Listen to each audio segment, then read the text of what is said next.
that's life. That's what all the people say.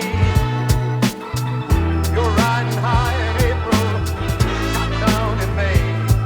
But I know I'm gonna change that tune when I'm back on top in June.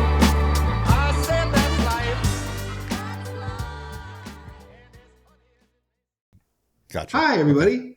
So we'll just kick it off right here, right now, and we have a dual congratulations in order, as we have Andy Wehmeyer from AudioFrog with us, who is celebrating 10 years in business and is also our number one guest, the most downloads, the most listens, the most golf everything, clap. and golf clap. Andy gets a free extra portion of our friendship. So what are we doing here, Matt? Obviously, we interview a lot of people. That it's as fascinating as that is. The people want some content. They want some content that they can hang on to. So we thought it would be a good idea, because everyone loves Andy, and Andy loves debates, and Andy loves getting into debates. And we thought it would be a good idea to have him on to do a little mini segment series, to where a lot of these random topics that the listeners can decide, and we can pick some topics we'll talk about, we'll dive deep into it, but they're going to be kind of mini episodes. So it's not going to be your 3-hour long episode. We're going to talk about a specific topic for maybe 20-30 minutes, and then that'll be that, and then we'll move on to the next. I think 30 minutes is the right length, because that's the length of time it takes old people to poop. And I know this. I know how this works. Yeah, it's going to be where somebody, hey, if you have 30 minutes and you want to have the maximum use of your time and learn something in 30 minutes, this is the perfect segment to listen to. So there's no one better that I can think of to have on for this segment than Mr. Andy Weymyer. and do we want to take bets now? Do we want to take bets now on how far over 30 minutes the first one? Well, we know goes? the first one's going to be over 30 minutes because this is the kickoff episode, right? So this isn't the first legitimate mini episode. Fair enough. But it is also a good time to remind the listeners, if you haven't already, please go onto Instagram and or Facebook and find us.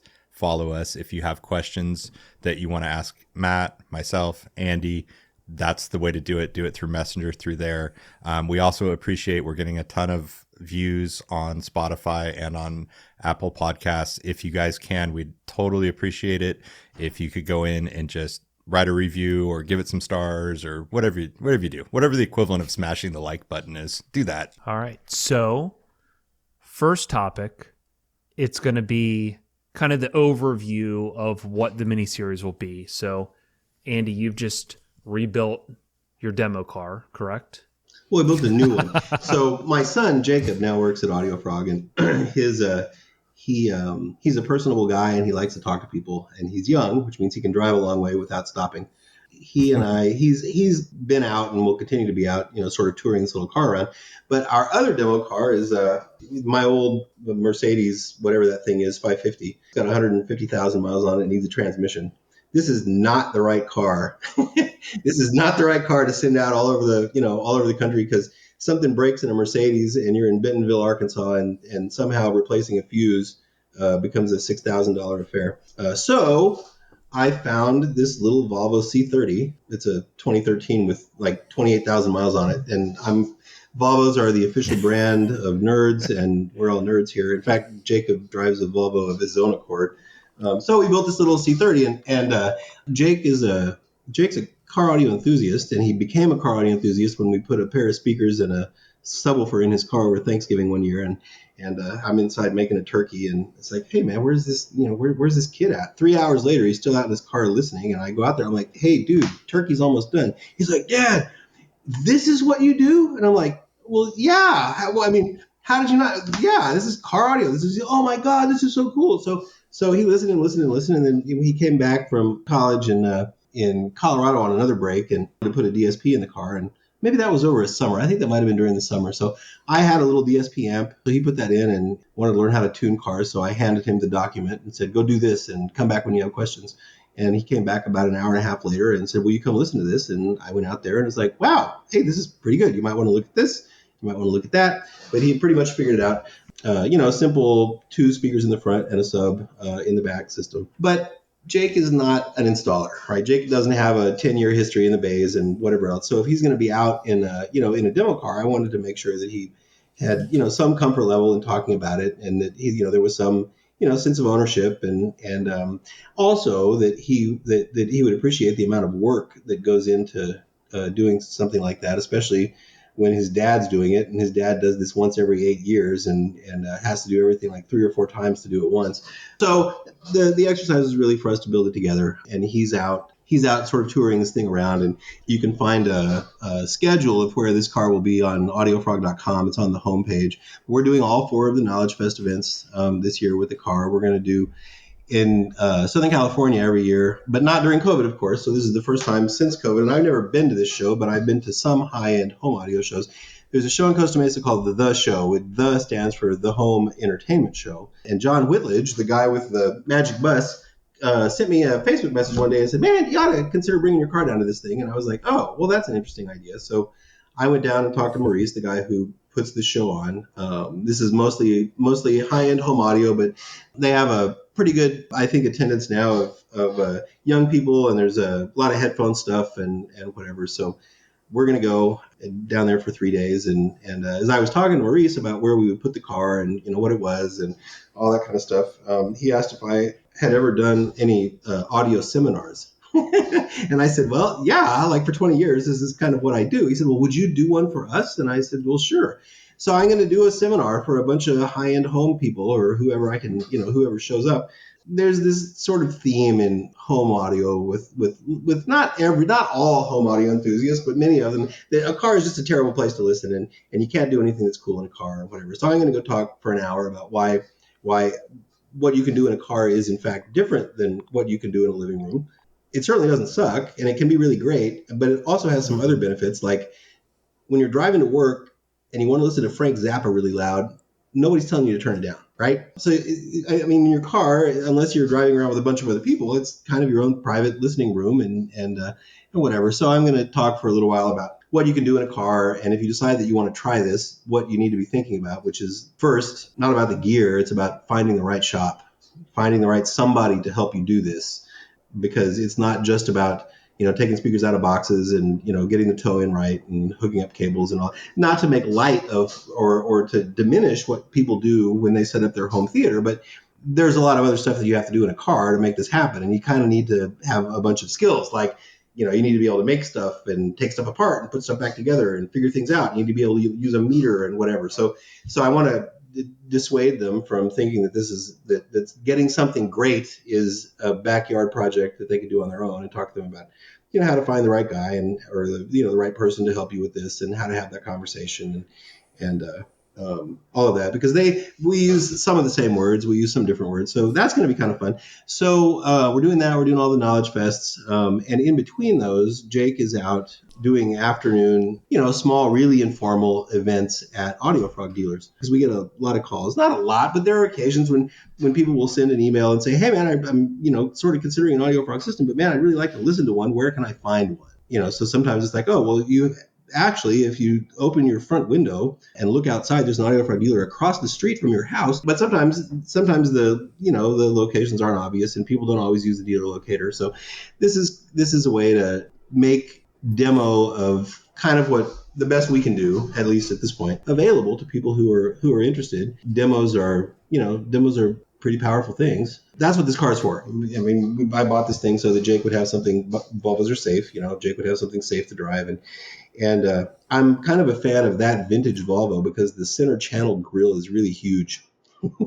So there's a GB60 and a GB10 under the center channel grill, which is really helpful in a system with an up mixer. It doesn't really have to be a 6-inch speaker. The objective is not to make the center channel play a bunch of bass. The objective is to make it so that the center channel can play loud, and a GB60 has a 2-inch voice coil instead of a 1-inch voice coil and a smaller speaker, and blah, blah, blah. Anyway, so yes, we have a new car.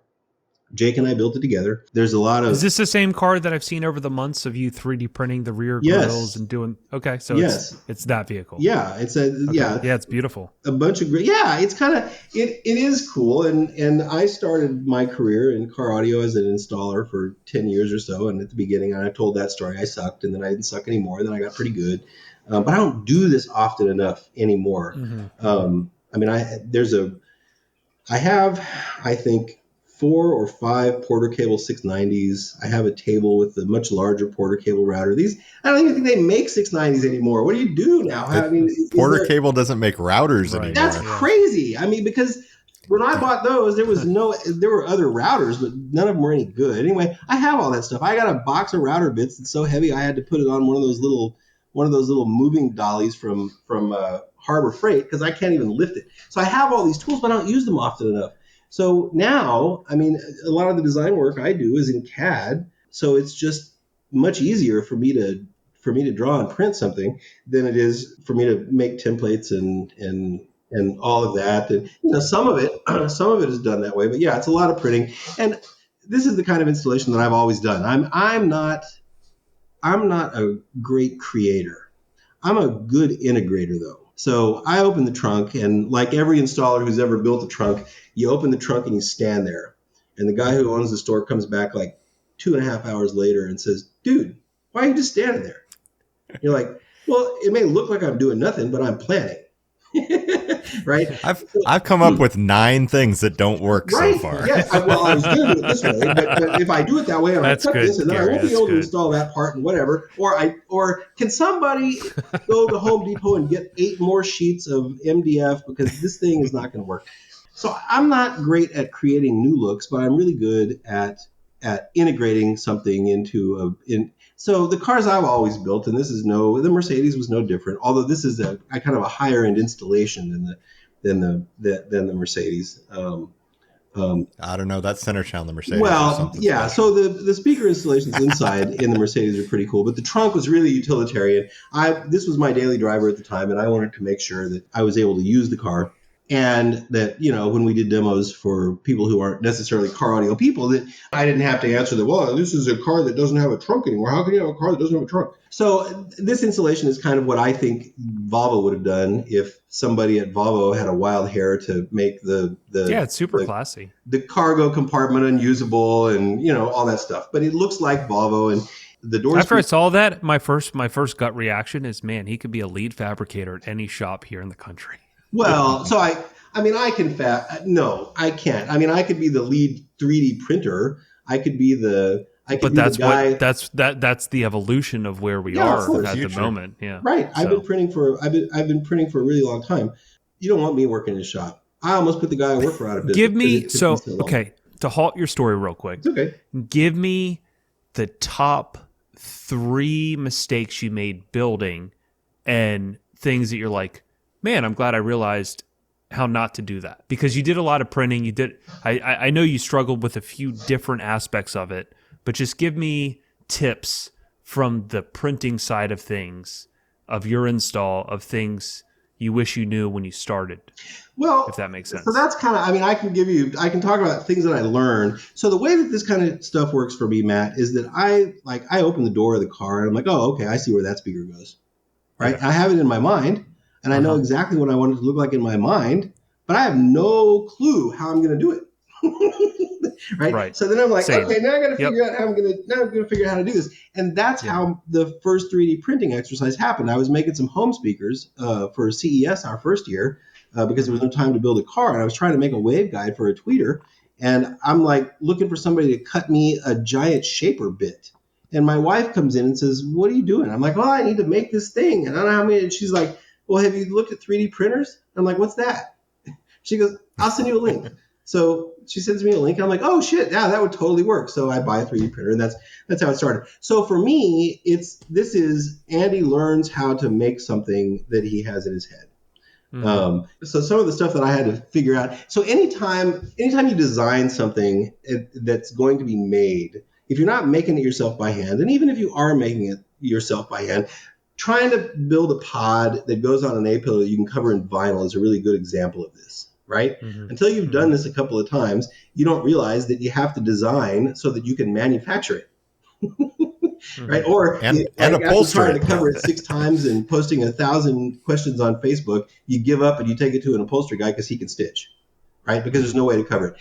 This is the case for literally everything that has to be designed. It has to be designed for production. And sometimes, if you're having stuff made at a factory, they have a whole production engineering department. I mean, I design a speaker, I send it to the factory, and they say, oh, yeah, but we're going to have to change this and this and this and this and this because we can't make that unless we rearrange it, right? So there was some production engineering that had to happen here. I had to figure out, because I wanted the grill hole sizes to match pretty closely the factory grills. Correct. I had Yeah. no idea whether, I mean, I knew an FDM printer wasn't going to print 1.5 mm holes on 2 mm centers. And I didn't know if a resin printer would do it, but Travis Young's like, oh no, man, you can do it. It'll totally do that. So I buy a resin printer.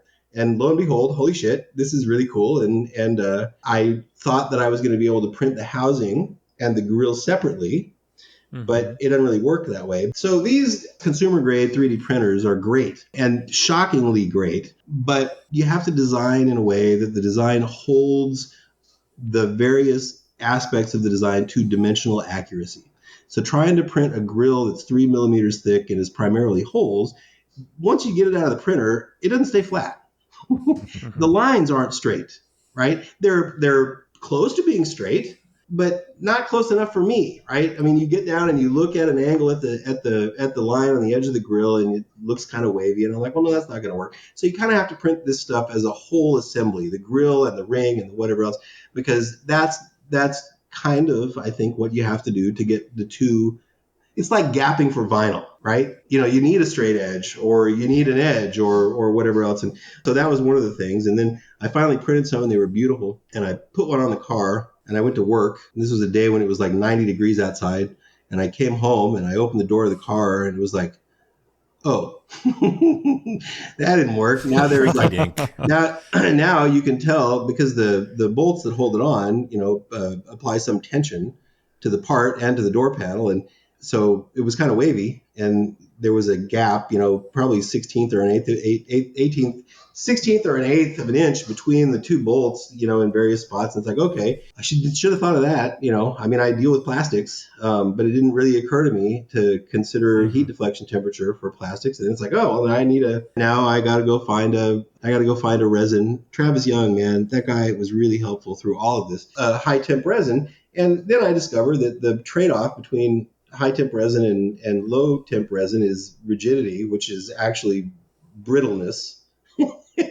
So there's a mix and whatever. And then he turned me on to another company called 3D Materials. It's a Korean company that makes resin. And I sent them an email saying, hey, I just printed all this stuff. And this was kind of a learning experience for cars. What we could really use is an automotive resin, which is a balance of this, super high temp. But the brittleness is a big problem because we need to print thin parts. And these guys, I didn't get a response for like 2 weeks. I'm like, they blew me off. Unbelievable.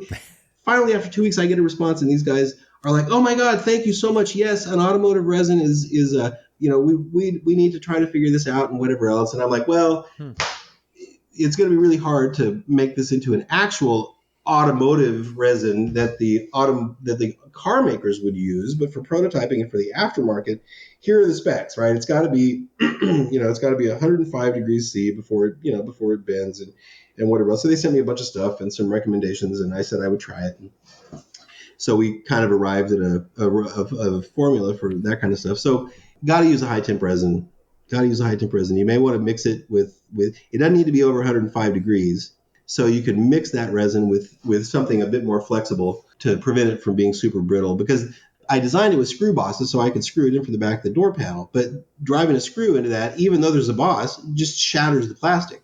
So, print number 4 is like, oh, so glue studs, enlarge the holes in the screw bosses, glue studs in there, and then stick the studs through the panel and attach it with nuts. So all kinds of little stuff like that. But it's all mostly about learning to design for a particular, production, particular production method. So there's a few things here to take away. Yeah. Number one, if you are a client and your car's getting worked on by somebody, what Andy just said is all the stuff that is happening behind the scenes when we're working on your car. Like, we're trying to figure shit out. You know, we're failing. We're trying to figure out with some of these jobs nowadays, like with your demo car, we're trying to achieve something that's a scale of OEM quality, right? Sure. OEM fashion, OEM quality. And if you think about all the steps that the manufacturer take to make the most simple part, it is a lot of time and it is a lot of work, right? So we're trying to do that on a 100th scale of that to get it done so the client can get the job done without paying $1 million, with paying a certain price that somebody could afford.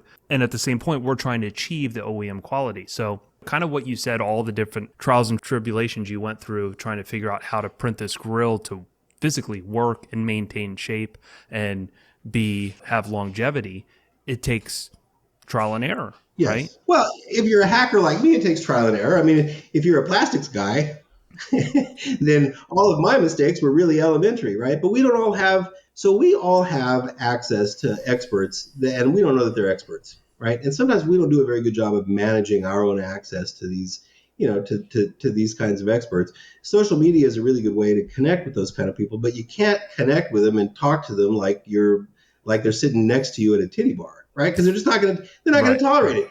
People who know stuff want to be helpful, right? People who know stuff want to be helpful.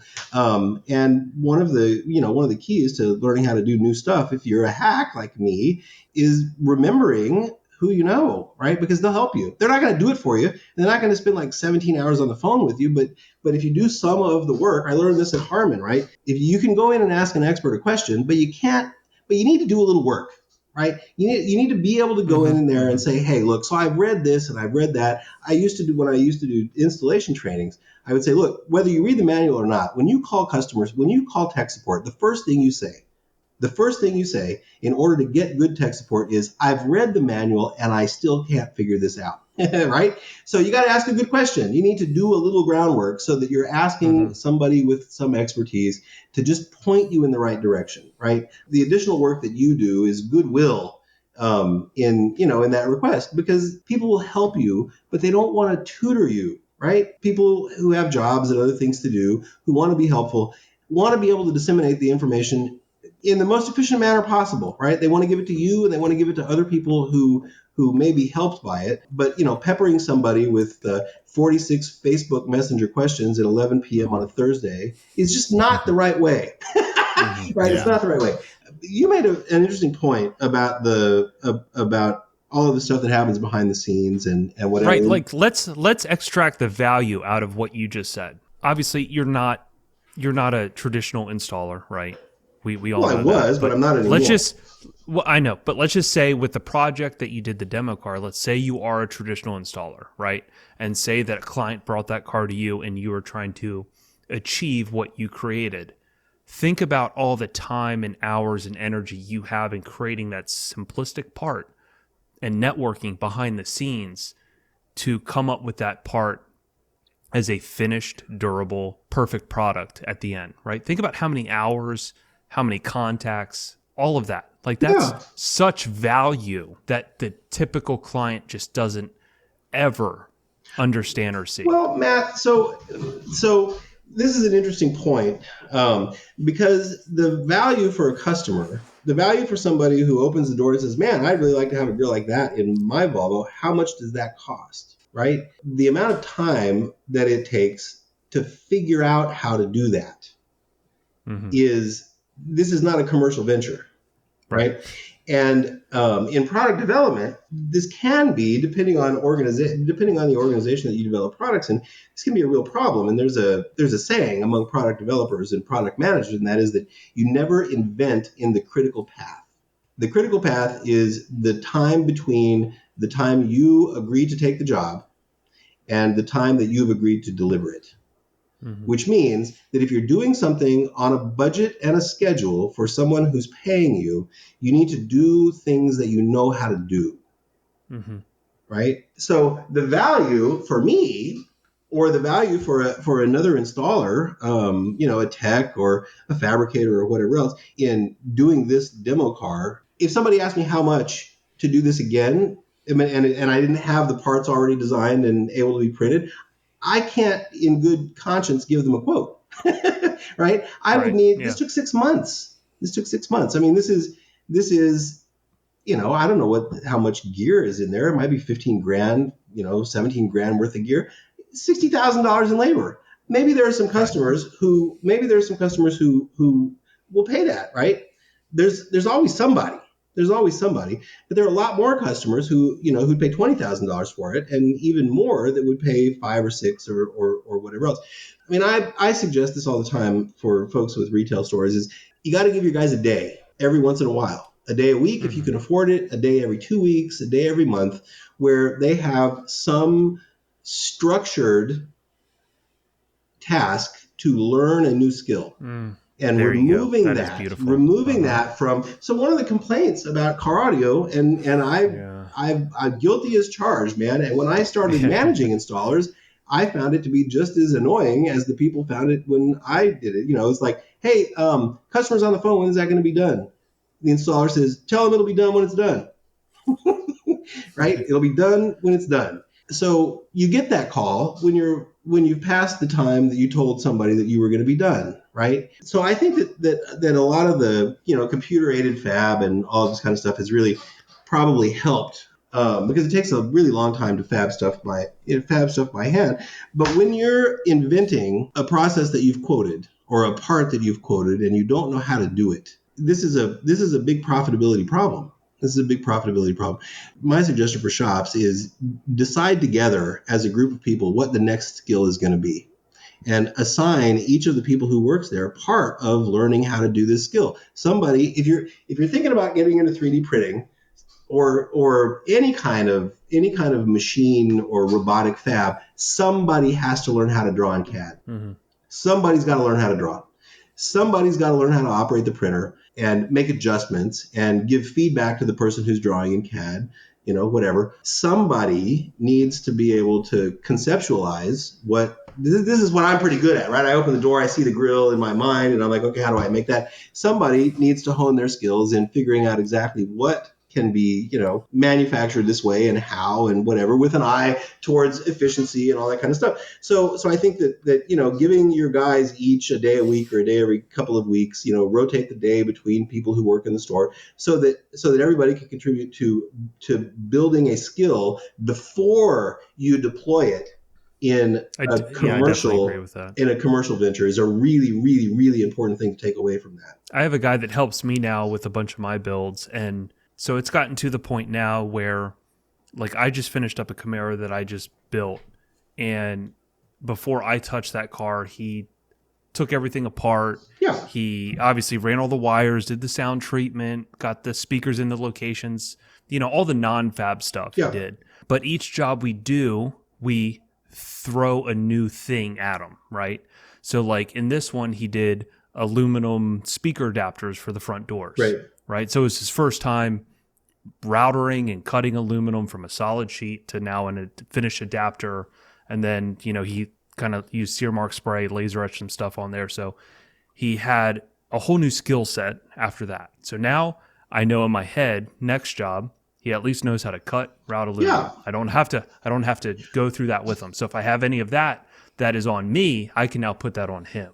And then that's also, Matt, you already know how to do this, and you that's can the hand point I was going to make that knowledge over. It's very different when Yeah. you have nobody in the shop. Right, nobody knows how. We sold this. Nobody knows how to do it. Yeah, so that's tough. I can't speak to that. But like on this Urus that we're doing now, so like he had the aluminum experience just routing, cutting. So now we expanded that on the Urus that we're doing to where now he created a template for like a battery tie down that he could then bend all the spots and then use the same stuff that we did on the last one, where he can brush sand it, make it look all pretty, sear mark spray Lamborghini on it, bend everything, and now he has a legitimate part. So like each time that we do a car, we're eating it, right? Because it's taking my time, it's taking his time to go through this process. But in the future, it's giving me more bandwidth that I don't have to worry about. Right. And that's where the value is for shop owners, right? Right. And what I was kind of talking about is so you're talking about bring up, right? Where somebody in the store is a mentor. This is skill transfer. What I was referring to is skill development, right? Which is nobody knows how to do this, but we need to learn how to do it. Mm-hmm. Try not to do that. Try not to do that on customers' cars because that's when you're operating on a budget, right? Try to figure Yeah. out how to budget time for that, where you're not hanging your customer out to dry and Mm-hmm. destroying your profitability, right? The idea is to be able to plan to pay for that, that kind of skill development. The other side of that, though, is that some of my, for me, some of my greatest leaps when it came to, I would say, advanced CAD work. I mean, I've been doing 2D CAD for a really long time, only been doing 3D CAD for whatever, it's been 4 or 5 years now. But some of my biggest jumps have been because a project was sitting in front of me and I had to find a way to do it. Sure. And I knew that I could send it to somebody else and still be profitable. But it's like, you and I talk about this all the time. And we were just talking about another printer that you want. And like, because we like to have the machines, we want to increase what we know how to do and those sorts of things. Right. But, some of those challenges are scary. Well, one of my first resin print deals was a job that ended up, we'll just say, at a major car manufacturer, and it's like, hey, we need this thing built, and I'm like, oh, resin printer's the way to do it. And I'm like, I'm going to try it up until the point where I'm out of time and I have to send it to somebody that really knows what they're doing. Right. But that's what made me figure out finally how to do it. Yeah, sometimes we get stuck and we need to learn something as a solution to get us unstuck. Getting stuck is an accident. Right? Getting stuck is an accident. When you think that you know how to do this because every car has been the same, and you take the door panel off and you're like, oh shit, I can't do what I normally do, but we've sold it. This is like, okay, now I need to get myself out of a jam, right? That is different than knowingly putting yourself in a jam by quoting Right. on something that you simply do not know how to do. And that's I guess what I'm talking about, because this is common, and I'm the most guilty of all. I mean, hey Andy, what are you doing? I'm motorizing the radio. What? Right? I mean, okay. So that's one, that's one takeaway. The other thing is, I don't like to fab for fab's sake, at least for car audio. I mean, I like to make stuff. I have lots of ideas in my head about, stuff to make and new products and all that kind of stuff. But for me, if there's already a speaker location there and it works, that's where the speaker's going to go, right? That's where the speaker's going to go. For me, fab is not an end, but a means, right? I need a speaker to go in the top of the door right there, and there's no provision. And I want it to look like it came in the car. In fact, once we finished the car, I took it to get, it needed a timing belt and some other stuff. We took it to the little independent Volvo guy who's always worked on my Volvos, and he gets in to pull the car into the bay, and he gets out and he says, "Man, what audio package was this?" This is a guy that works on nothing but Volvos. I'm like, dude, I told you what we do. My other thing is, if you can do anything, then you got to do something that sounds good. So there's a whole bunch of other stuff, underneath these little things, trying to make sure that you're not mounting a mid-range at the end of a 6-inch tunnel, in the end of a pipe, or trying to make sure that as much of the grill surface area is exposed as possible, if not all of it. Designing speaker adapters, there's a GB60 in each of the doors. It didn't come with a GB60. The GB60 is deeper than that little Dyne Audio thing that was in there, but it also has more excursion. So the idea of cutting the cone out of the Dyne Audio speaker and using that as an adapter doesn't work, because then the surround hits the, you see pictures on Facebook, then the surround hits the back of the door panel. So designing to make sure that there's adequate space between the front of the cone and the back of the grill. And one of my pet peeves is foam rings actually attached to the basket of the speaker. People pull out their speakers and send them back because they think there's something wrong with it. And there's just mountains of adhesive and crap stuck to the front. And sometimes it's now stuck to the surround and whatever. So all the little adapters that are in there behind the door panels are designed. There's a foam ring on the front. It's closed cell foam, not because that's how you get mid-bass, but because that's how you prevent door panels from rattling.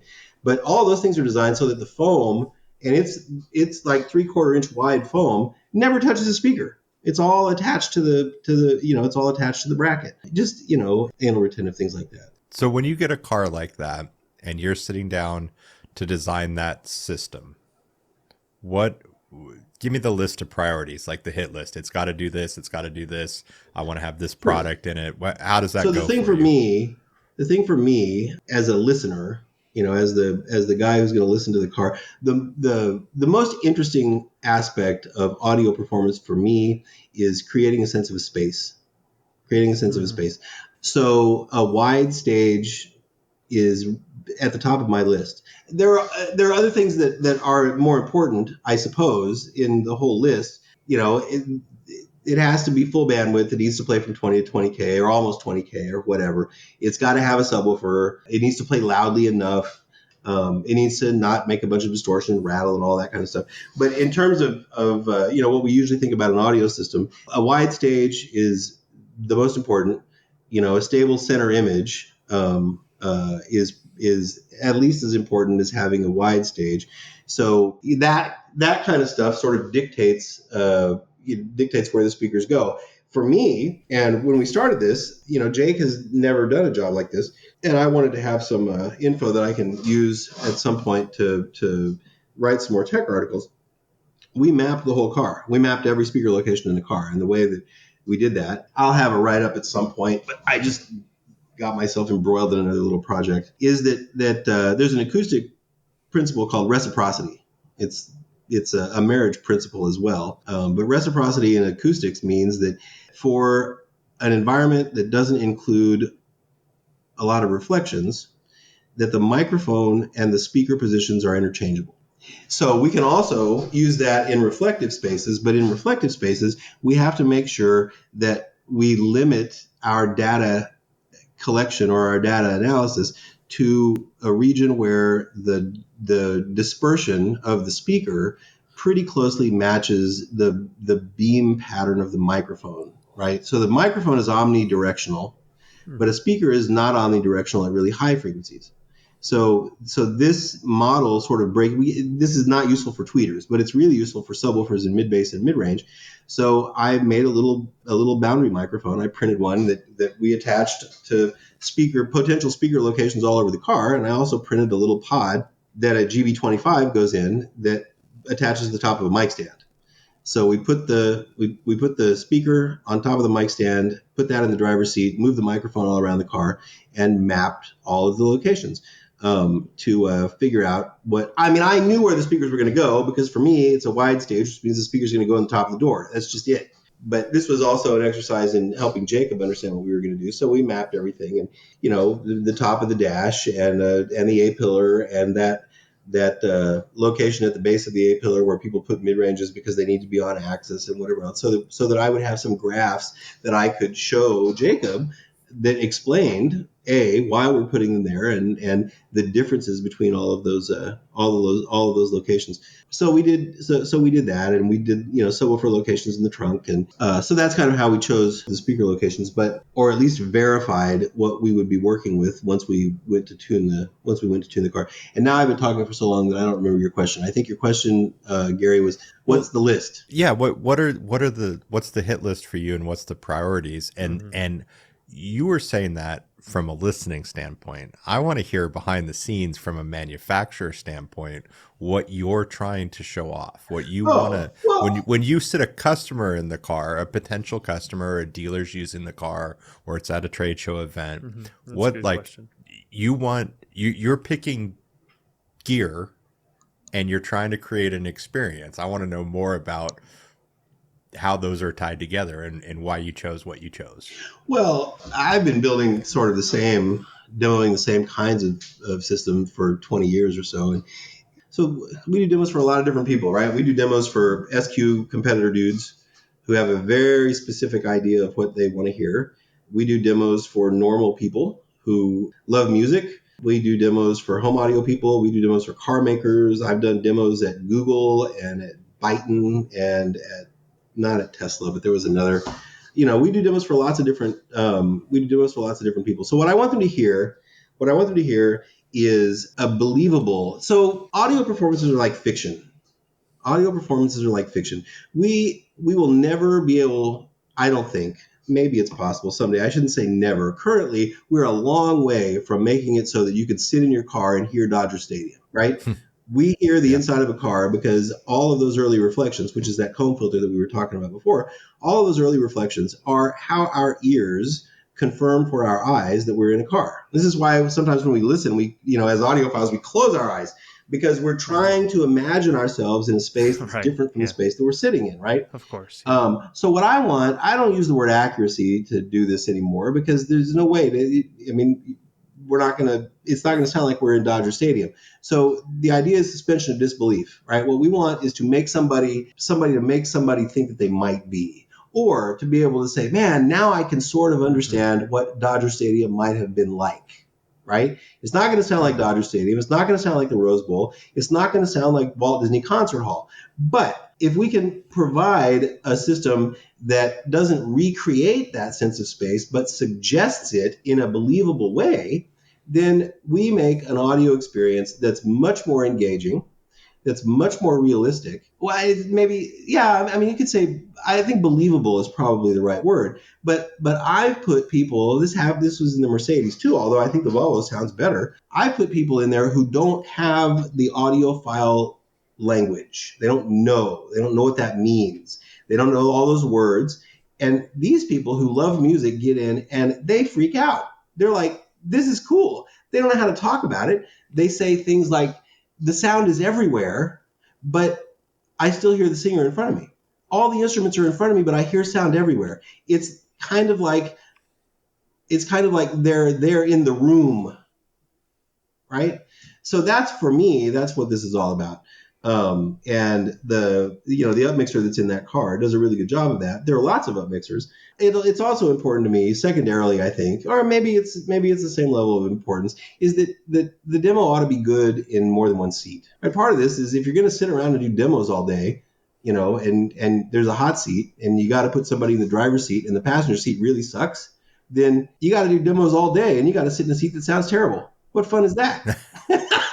Right? So some of this is selfish. If I'm going to do demos all day, I want the passenger seat to sound good because typically people are going to go and sit in the driver's seat. We've conditioned them to do this. But as a commercial opportunity, customers are not always going to come in and say that how it sounds in the passenger seat is really important, right? There's this F the passenger thing, which is I think a cop out. I think people are beginning to ask for a car that sounds good in both front seats, but I don't think that for most car audio enthusiasts this is really a thing. But as a commercial opportunity, somebody who's willing to pay $25,000 or $30,000 for a car that sounds great in the driver's seat, that dude is an enthusiast. What do enthusiasts do? They talk to other people about that thing that for which they have enthusiasm, right? So why should everybody who rides in this car that has a $25,000 system in it sit in the worst seat? This is stupid. We're passing up the opportunity. To expose people who may ride around with our $25,000 customer to something that maybe they're not going to come in for a $25,000 system. Maybe they'll come in for a 15 or 10. Maybe they'll come in and spend $3,500, right? But to put them in a seat that absolutely sucks while the driver is over there beaming because it's literally perfect in the driver's seat makes no sense to me. Makes no sense. And there's this sort of excuse, which is, well, if you make it so that the passenger sounds good, then the driver's seat has to sound worse. I don't think that's true anymore. With delay, of course, if you don't have any other tools to do it, then then it is a compromise. For most customers, this notion of perfection in the driver's seat is unrealizable. They don't know the difference. The compromises that we seem to think that we're going to have to make in order to make a passenger seat sound good are going to be lost on 90%, 95% of the people who would pay for a system. Right? Nobody likes to use the phrase "good enough," but good enough is an actual thing. Good enough is an actual thing. And if you talk to enthusiasts and you say, man, that's good enough, they think you're short. They think they're being sold short, right? This idea that everything that you do for 10 years to tune a car is somehow material to the end result is preposterous, right?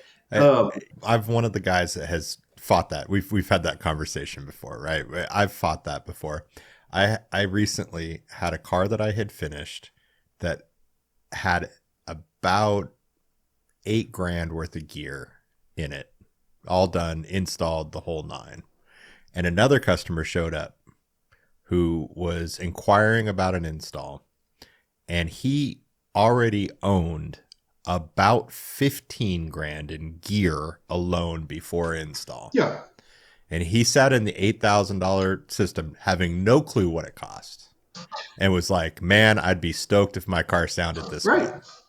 And I'm like, you way overbought what you needed. Like way overbought. And I think that happens a lot. I think people overbuy without really qualifying what they need, and they don't spend enough time listening to cars that are done correctly. My question to you then, Andy, would be, if you were budget constrained and you could build a one seat car based around having like your GB series speakers and an up mixer and amplifiers, or you had to go down a level to GS speakers and then have a center and be good in both seats, what's your thought there? If I could have a 1-seat car with GB or a 2-seat car with GS, Yep. oh, for me, I would do the 2-seat car with GS. It's not so not 2-seat, not 2-seat. I would do an immersive system with GS before I would do a 2-channel with GB. Define immersive.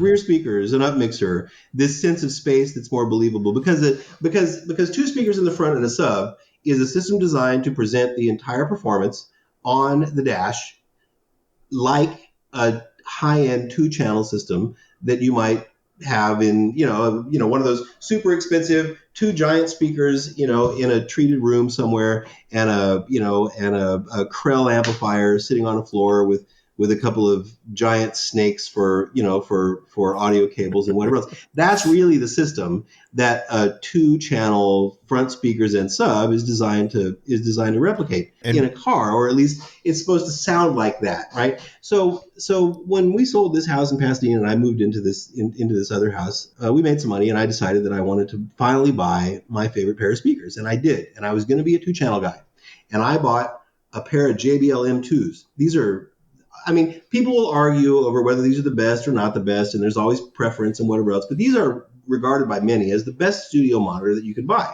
They're 4 feet tall. It's a 15 and a big 2-way horn. Unbelievable how great these things sound.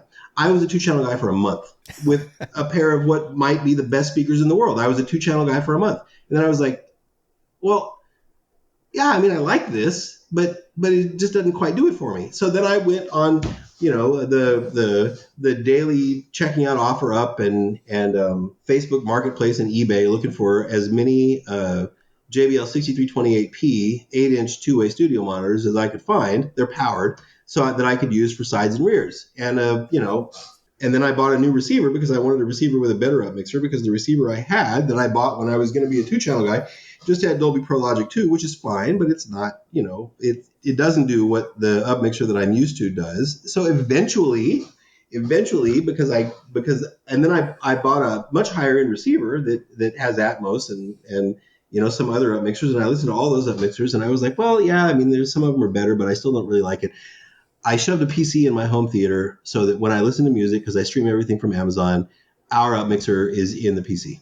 This is, for me, I would give up a little distortion and a little bit of overall level to maintain this sense of space. So I would definitely choose the multi-channel, the lesser speakers in a multi-channel system over a 2-channel system. So my next question is, when it comes to processing, how familiar are you with what's available for surround and center channel processing in the car audio aftermarket world right now? Well, so this is a perfect segue, because people ask me sometimes, and these are the guys who like to mess with me online, when are you going to have a DSP? How come you're building this car with the up mixer in it and you don't even have an up mixer to sell? This is stupid. The answer is, it's not stupid, because if you're working on premium systems in OE, if you're augmenting premium OE systems, then these premium systems they don't have the same up mixer, but many of them have something sort of similar already in the car, right? So this thing in this little Volvo is what my buddies that do OEM systems would do in one of those cars if they didn't have to if they weren't constrained by 30 amps max of current draw and 12 pounds total, including all of the wires that they can add and all that kind of stuff. So this is a really good example of what you could do in a Tesla with the premium system, or a BMW, or a Mercedes, or an Audi, or even caddies with bows or whatever else. This same kind of technology exists in lots of cars that are rolling into the bay right now. And we're trying to figure out how to undo that. So that we can go back to delivering 2-channel, right? And there are some customers who want us to undo that and go back to 2-channel, but in many cases we're trying to get back to 2-channel simply because it's what we know how to do. Yeah, there are some system limitations in some of those cars that do have up mixers when that comes to, your bandwidth limited on a speaker location, and maybe you want to be able to put a larger driver in, those sorts of things. But it's definitely one of those things to where if it's there, use it. But if it wasn't there, is there anything that you know of that's currently available that allows you to do that 2-seat system in a car? We'll see multi-seat system, center channel based, immersive surrounds with effect. Yes. Have you played with, I'm going to throw out that, Brax Helix has some center processing and some surround capability. I believe the new Moscone stuff does.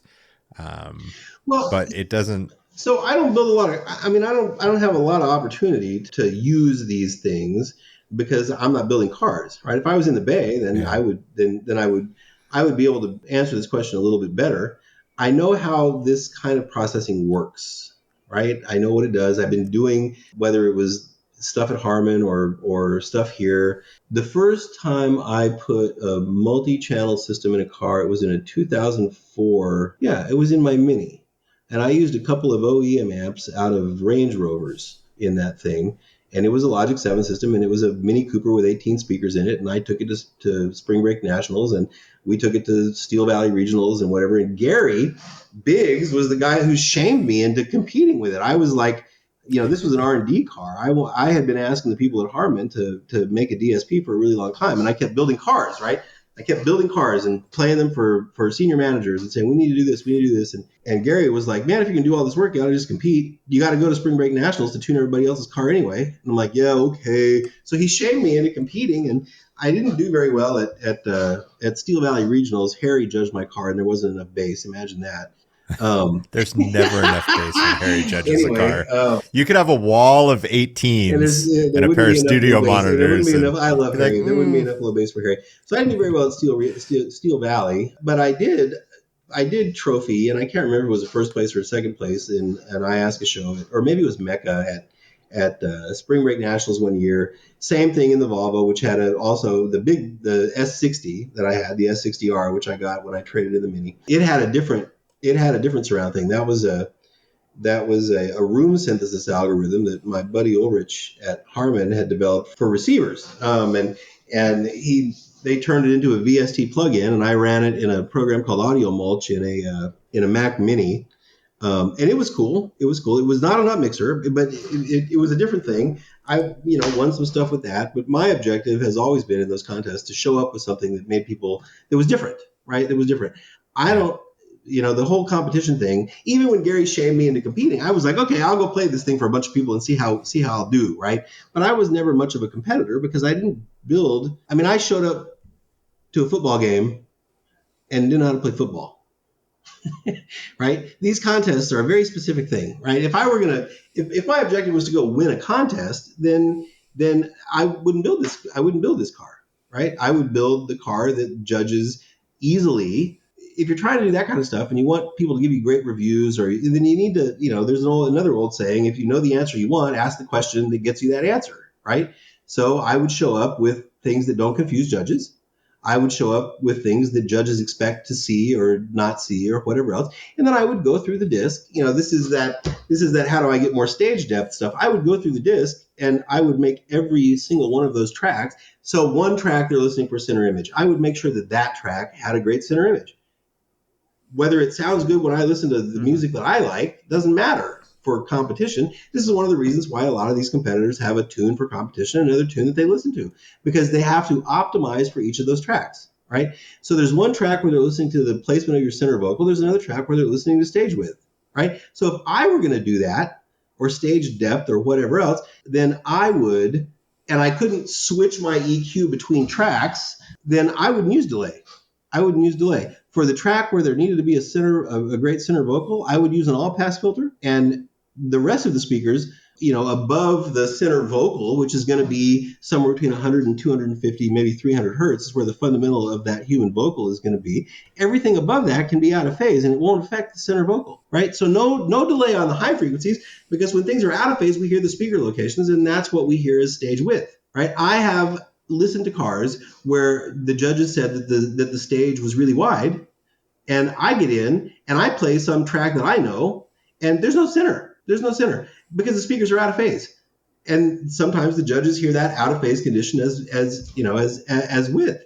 But if you put in the IASCA track or the track for judging vocals, then all of a sudden there's a center vocal because the car's been optimized to play those songs. So if I wanted to win a contest, I wouldn't build a car that I thought sounded great. I would build a car for the contest. Right. And there's nothing wrong with that. Right. But this notion that's somehow great audio, I don't agree with.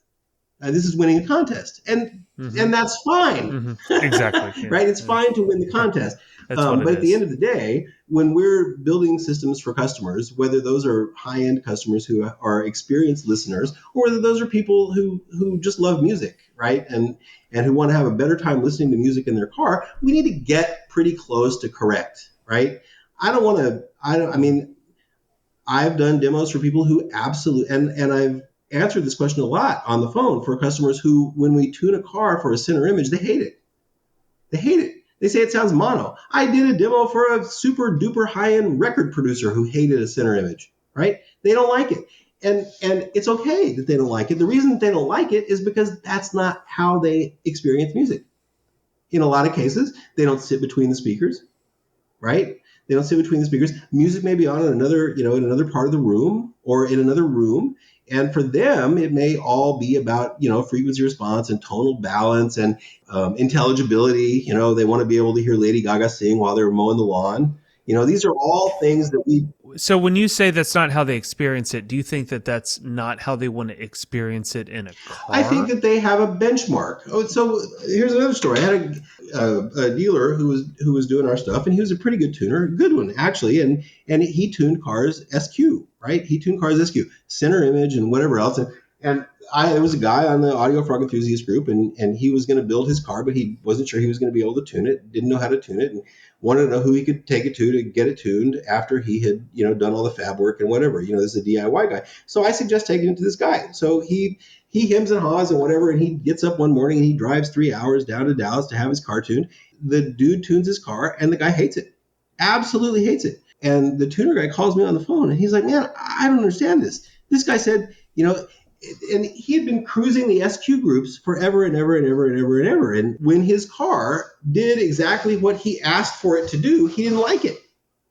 So I said, dude, send me the email. Because this guy sent him a scathing email about this was the worst thing he'd ever heard. And how could anybody think that this was good audio and whatever. And the guy who tuned it knows how to do this, right?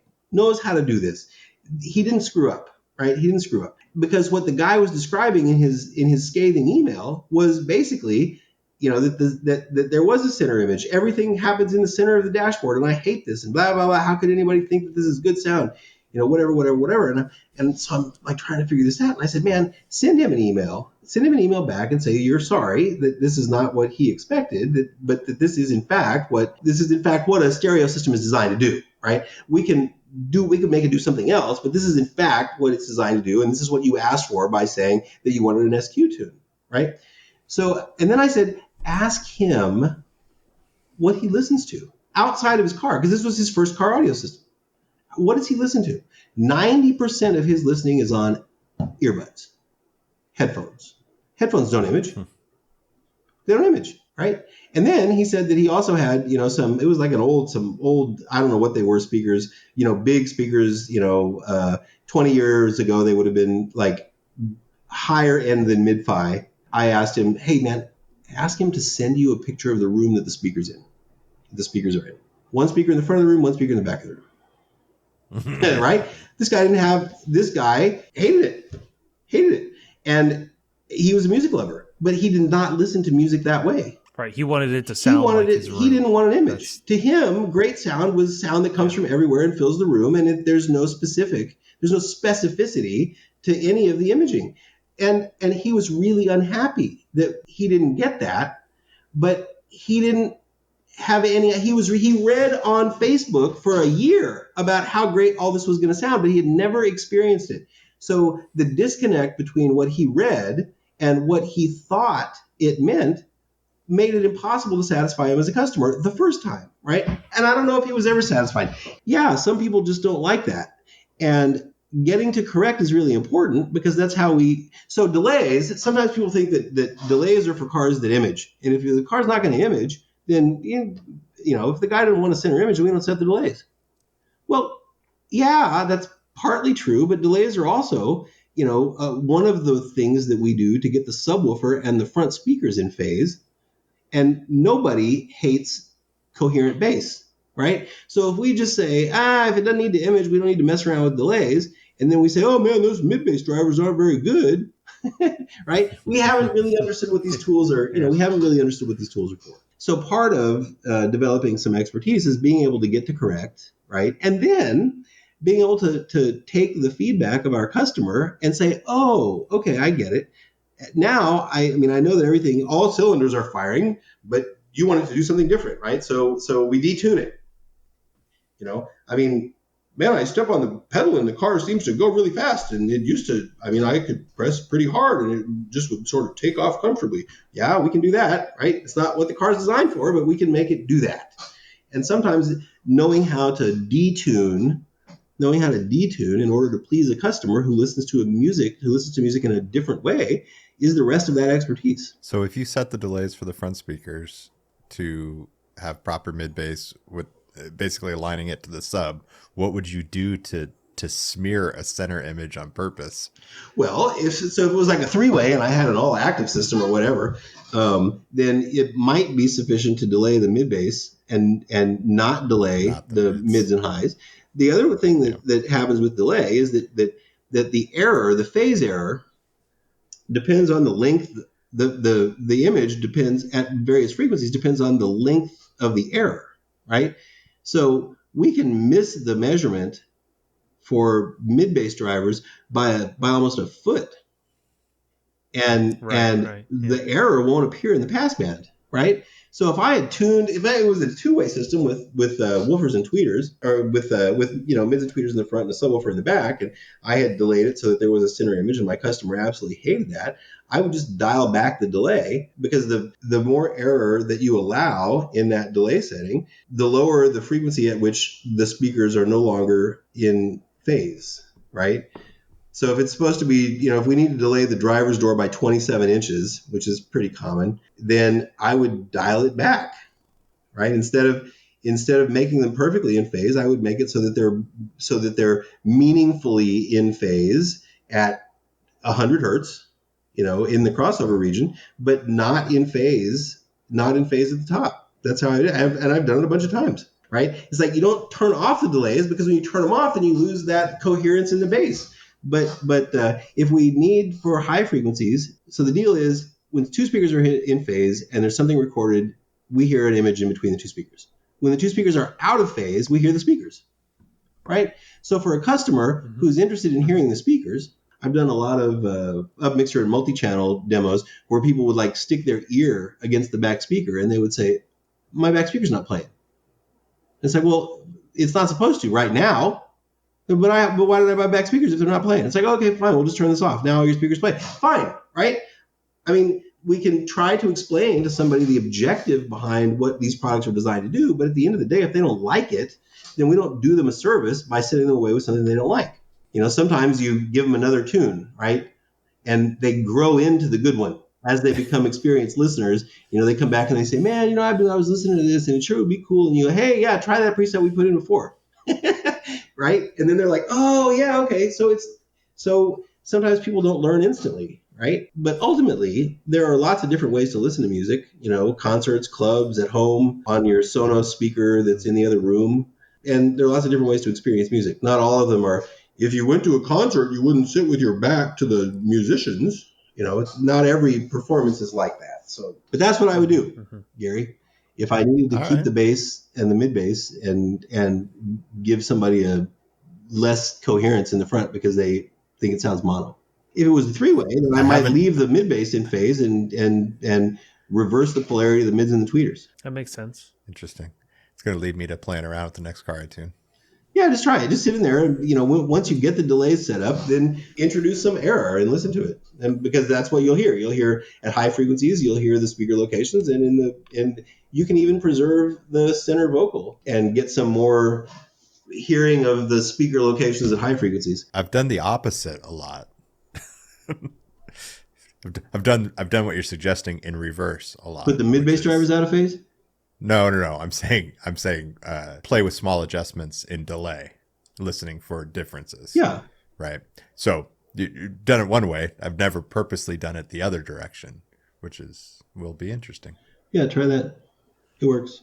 I like that. So let's sum up the rest of your demo car of what we've been through.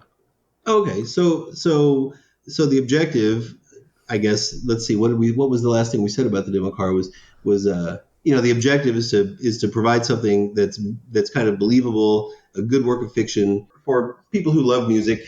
Blah blah blah, and in an installation that suggests Volvo. Right. I want the installation to sort of move out of the way.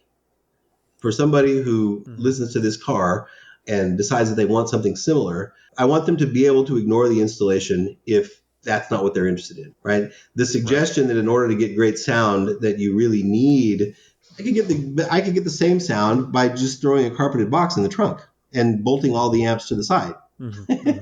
Right? So for somebody who literally doesn't care about that, I don't want the suggestion to be that in order to have great sound that you don't have to 3D print grills, right? You can mount the speakers in the top of the door panel, right? You can surface mount tweeters if you want. So the idea is to make this friendly and accessible and fun so that when people get out of the car, they just say, wow, that was great. That's the objective. I think that's good. So are you completely finished the car? The car's completely done. It's rocking and rolling. I need to put the nav software. I need to put the nav software in the head unit. I think Jake is maybe tired of driving around using his phone as a nav. It's done. There's nothing really left that needs to be done. So let me ask you this. What are you, when you sit and listen to that car, what are you most impressed by? What's something that turned out more impressive than you thought going in? I think that compared to the Mercedes, compared to the last demo car, what this thing does, it plays louder, but the integration of the bass into the bass and mid bass into the sound of the front speakers is really, really great. Really great. Depending on this, of course, depends on the track. And if you put in something where the bass is recorded, 30 dB hotter than everything else, then there's no alternative to hearing all of that in the back, because that's just how that recording sort of works. Because there's a limit to how much of an illusion of bass up front that you can provide, right? Somebody gets in and it doesn't do that on every track, but if you listen to well recorded stuff and that isn't a bass monster. So there's one track that we've been demoing and I can't remember. I was about to ask this question. Yeah. What are some tracks that show really well on the car? Who is that? Is it not? I have to look. But there's one track that we've been demoing. I don't think it's Dream Theater. It's another one of those not it's kind of metal, but it's not really metal. I have to look. You can almost tell that the drums are on a riser, even the kick drum, that it's on a riser, and you can hear the height of the kick drum above the stage, which is really cool. Let's see, what else have we been demoing? I listened to lots of stuff, and Chocolate Chip Trip is pretty cool in there, because this thing will resolve low bass all the way to the left of the stage and all the way to the right of the stage. So that one's a good one. There's another track I found recently called Mama. I can't even pronounce the author, the artist name. He's I think a Nigerian piano player, but this one is great. I'll put a list up somewhere of what we've been demoing. But I try to play a mix of stuff. Jacob wants to know all the time, Dad, why is this all old music? How come? It's like, well, because we're all old and we have a habit of we've listened to this track 46,000 times in 22,000 different cars, and we know what it sounds like, right? So if you're trying to assess the performance of an audio system, then it's helpful to know it's helpful to use something that you know, and that's why we all listen to the same songs over and over and over and over and over. Is there any silky sweet Nora Jones on there? No, I gave up Nora Jones. I mean, I get it, but it's enough already. I get it, but it's enough. Give us the product layout. Okay, so Give the, us so, 'cause so I the don't think product we talked layout about that yet. is three-way GB60, 25, and 10 in each of the front doors. In the center is a GB60 and a GB10. In the sides, sort of by where your knees would be if you could get your knees in the back seat of this little thing. The sides is a GB40 and a GB10. In the C pillars in the way back by the hatch, there's a GB25 and a GB10.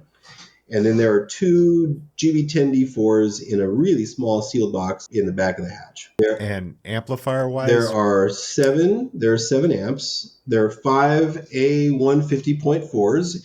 All the GB60s in the car get a pair of bridge channels.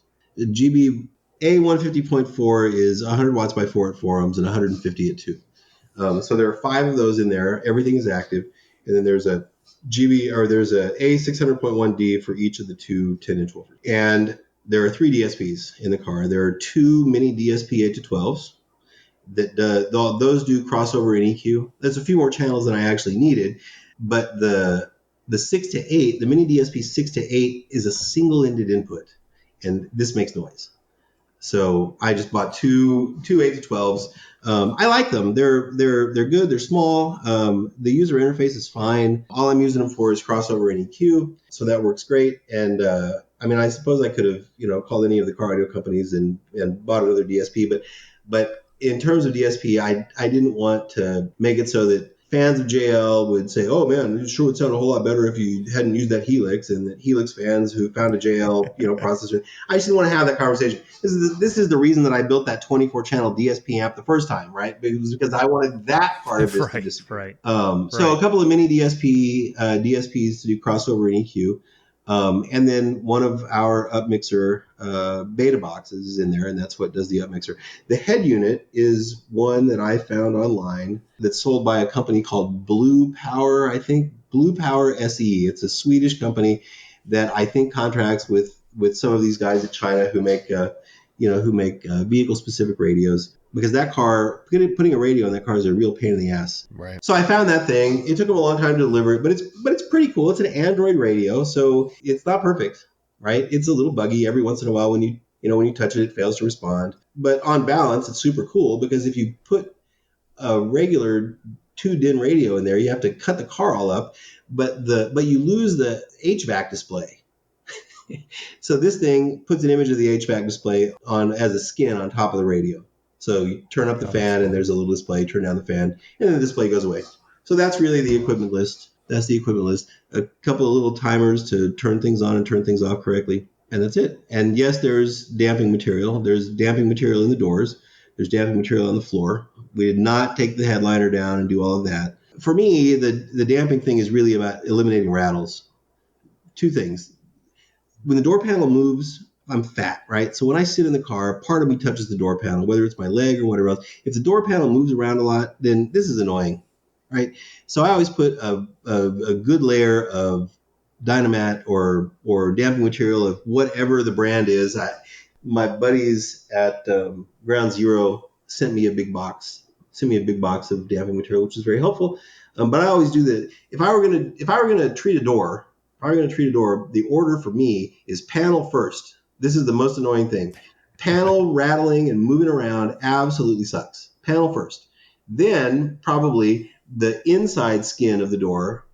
And if I had damping material left over, then I would do the outside skin. Yeah, nobody cares about the people outside the car. Right. Except that, so 90% of the time when we're doing demos of this thing, there are people outside standing around, right? It's also annoying to be outside the car waiting to get a demo and hearing so I did the outside skin as well to try to keep that down. And it's pretty cool because you can sit outside and people can be inside getting a demo and you don't hear a lot of it. So damping material and Do you have any buckshot in the car? no, I stuck a layer of this stuff to each of these panels. Sure. Gary I Biggs' stuck a layer question. of this That stuff was to a each of these panels, and anything else that is in the car that I thought might rattle, it gets foam. You know, I wrap wiring harnesses in foam, and I stick foam here, and I put a block of foam under that and you know, wiring harnesses in the dash either get tied to something or there's foam up there because that kind of stuff makes me insane. The buckshot reference was when Gary Biggs was on. He was talking about how his mid-bass enclosures up front were filled with resin and Yeah, I buckshot remember and that. weighed 80 pounds a piece or Yeah, whatever I they remember. were. Yeah, great. And his Well, headliner so too. so that's a way to get rid of resonance and rattles and you know and whatever else. And I think that if you're building competition cars, then those kinds of ways of doing it will get you bonus points. I remember years ago when I had that Volvo S60 with I'm old, maybe I have early onset dementia, with that room synthesis algorithm, and a couple of you know OE amps and whatever else. I didn't have an installation book, right? I mean, you got to get creativity points for something, right? So I had a whole bunch of the DSP code printed in a binder. So I remember you. that was the book, right, man? When there's like, well, is there anything in here for bonus points? I pull out this 3-inch thick binder full of DSP code. I got a point. There's one I point. got 1 point. I got 1 point. 1 point for DSP code that happened to do a whole bunch of stuff. Anyway, yeah. So that's kind of it. This is a way for us to provide for somebody who's interested in AudioFrog or whatever else, sort of a view of the best that we can currently do and things that we're desperately working on to be able to provide in the future. It's also an indication that even if in the meantime there are lots of cars that have up mixers, and if you learn to use them, then you can get something similar. Is it going to be exactly the same? No, because all up mixers are slightly different. You know, I don't want to say just like better dispersion. I don't want to say some are better than others without qualifying what better means. But this is something that if you have a premium system already, there's a good likelihood that you can get something done that's similar. Right. And it's a weird little car, which I think fits us. So let me Yeah. end you on this question for this segment. We talk about your full demo car, and I don't think we touched on this on your first episode. What is the most you've ever been moved, audio-wise, in a car from a demo that you've received?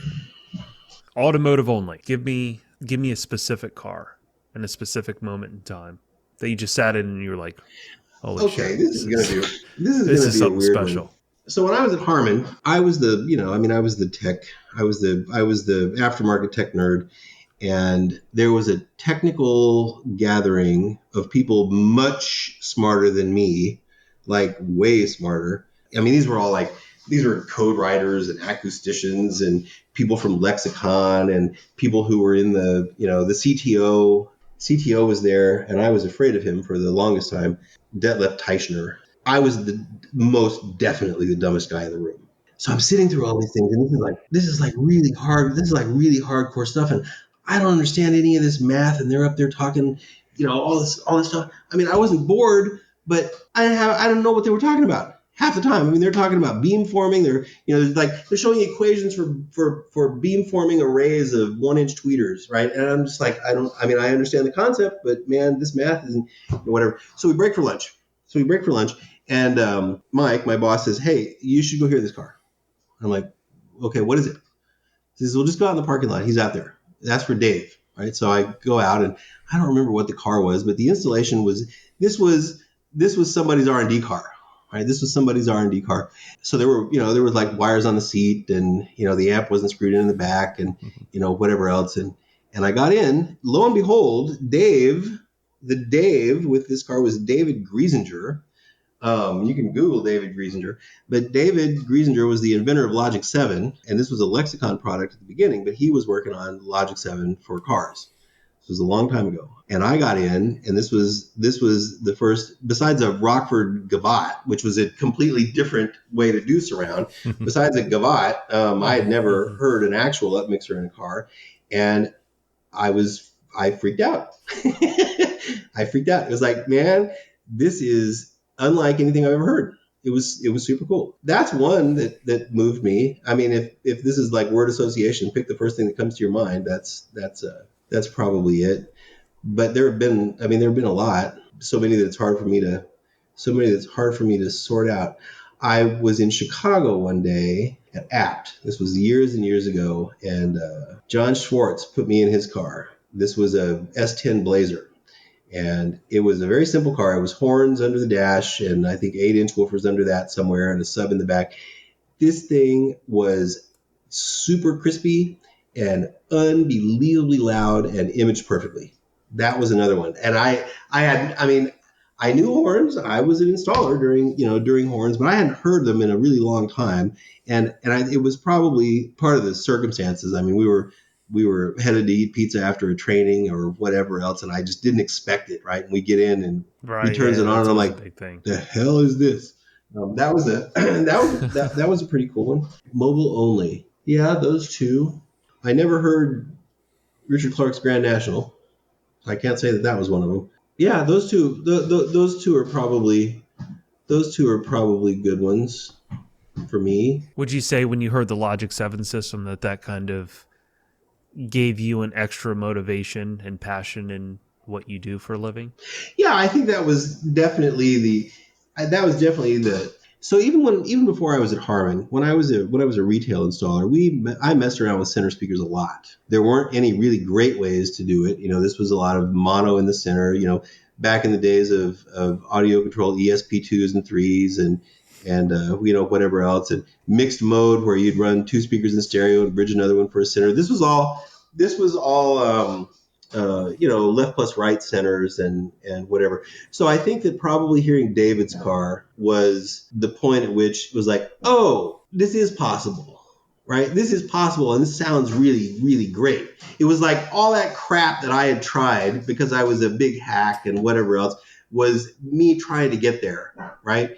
And this still happens in the industry. People trying to home brew their own up mixer, right? By subtracting this from that and that from this and whatever else. And yeah, Andy's theory is fine. It was just arithmetic. But this is the real world, kind of stuff. If it was that easy, then there wouldn't be people like David Griesinger or Ulrich Horbach or any of these other guys who are, writing hundreds of thousands of lines of code to sort this out. Uh-oh. What's this? Sorry. It's going to take a picture. I was trying to get a picture just to have to post later. And I tried to do it with my phone, and then I saw the camera button, so I just clicked it, and there it was. Yeah, that was the point at which it was like, okay, so this is in fact real. There have been a lot of that'll work. The picture that just popped up. Let's not share that. Let's exit that out. I don't even know how to get rid of it now. Sorry. I don't either. Whatever. Good job, Gary. Well, I think the way I would want to wrap up the demo vehicle is, hey man, we built this thing so people would listen to it. So there's a schedule on the AudioFrog website, www.audiofrog.com. And as we add events, as we finish events, they come down from the schedule. And as we add events, the new events go up. So we'll be in Dallas in a couple of weeks for an event at Jay's Tent. And then there's Knowledge Fest in Orlando. And then on the way home from Orlando, Jake is going to stop in New Orleans and Baton Rouge and Houston before coming back here. And then we'll be at the show in Costa Mesa. And then after Indianapolis, after Knowledge Fest in Indianapolis, which is at the end of June, the car will be out on the East Coast for a while. So if you want to hear it, check the schedule. And it might appear in Arizona. Yes, definitely. But Phoenix is yeah, right. And it'll be there in June, and I'll put that up on the schedule too. I forgot about that. I feel like you need a real-time map with a little frog hopping around where it's at. Yeah, I don't know. Yeah. I feel like you need to get with your tech department and figure that out. And I assume you've reached out to your dealers to let them know that this thing's on the road. And all of these. Yeah. So basically, the way this works is that Knowledge Fest is kind of a date. We can't really move that one around. So on the way there and on the way back, and whatever is. Yeah, these are all scheduled, right? It's not like we're just going to pop into somebody's parking lot. If they want to cook hot dogs and do a radio commercial, then we need to give them some advance notice. I hate that picture that you took, Gary. Please take another one. Sorry. And I can't get rid of it. No matter what I do, it doesn't go away. Did it open another tab or? No. I don't know. Copy, link, download. Maybe if I download the picture, it will go away. No. And now it opens a new tab. If you download it, you forever have it. It just gets smaller and larger, and there's nothing I can do about it. I just have to look at this for the rest of the night. Well, we can exit out and come back in. So there's a schedule, and yes, all the dealers know that we're going to show up, and it's all coordinated and whatever else. But yeah, if you're curious, check out the website. They're also in the AudioFrog enthusiast group on Facebook, whatever. There are Facebook events that for each of these things, so you should be able to find them. Anyway, all right. So what's next? Cool. I think we went well over an hour. We always do. Surprise. No surprise. But this was our introductory Right. to this segment. The segments will be shorter because we're gonna be keyed into a specific subject, but this was an overall subject, so we'll divert off of very specific routes of everything that we kind of talked about within this. So That sounds good. Well, I'm gonna fun. end this one, and all right, cue the music. And I